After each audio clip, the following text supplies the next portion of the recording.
good afternoon. This is Mrs. April from Classroom 3. I just wanted to say hello and welcome to our classroom. Your children have been here for about a week and a half now, and they have been doing fantastic.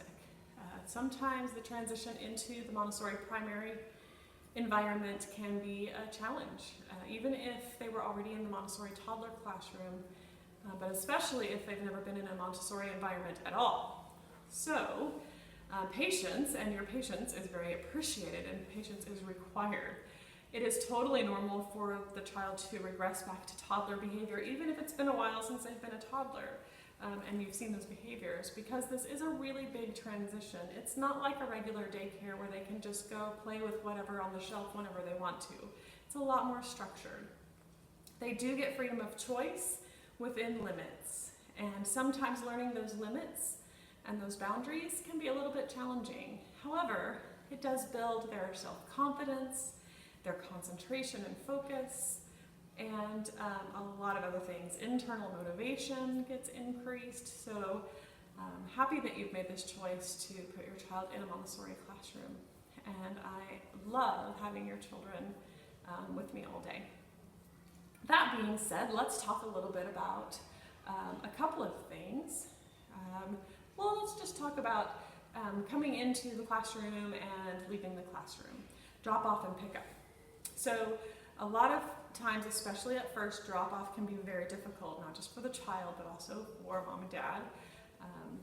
So my suggestion is that the more confidence that you have, the more confidence they have. They need to know that you feel like this is going to be a safe and secure and fun place for them to be, and that you really feel that way. If you are feeling sad or worried because this is the first time they're leaving you, or you're having all of these concerns, which are totally normal, they're going to pick up on that, especially if you have a highly sensitive child.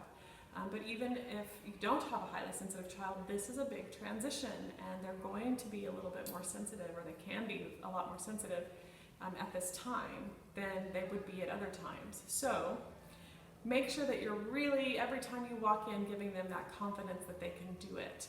When you get feeling a little wishy-washy, then quick, like a ripping off a Band-Aid, is going to be your best choice. It's okay if they cry. I fully expect lots of tears, especially at the beginning of the year. So we have confidence. We show them that we feel like they're going to be safe and secure, and this is a great place for them to be because I'm the adult and I know what's best for my child, and they rely on me to know what's best for them. So I'm going to make sure that my intention and my energy and my actions are showing that as well. The goal is to get to the point where you can drop your child off at the door without walking into the classroom and allow your child to leave you. It's a lot easier for the child to leave you than for you to leave the child. It's a lot less of that feeling of abandonment that mom left me here or dad left me here, right? So if you can get to the point where you're standing at the door and they have all of their things and they walk in on their own, that is going to be the ideal situation.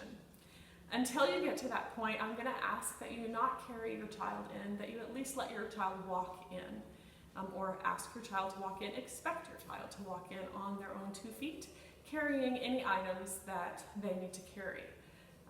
We have a few children that are really wanting to take a lot of their items home every day and bring it back, and that might mitigate that a little bit if they are having to carry them back and forth, and also if they need to remember those items. But those are some things we can talk about later too. If you have any questions at all about the environment, Montessori in general, behaviors that you're seeing in your child, or anything else like that, please feel free to leave comments below at the bottom, or send me a personal email if you want me to just address you personally. I'm happy to make these videos as often as I can and give you whatever information that you might be wanting. All right, I think that's it for today. We'll talk to you later. Bye.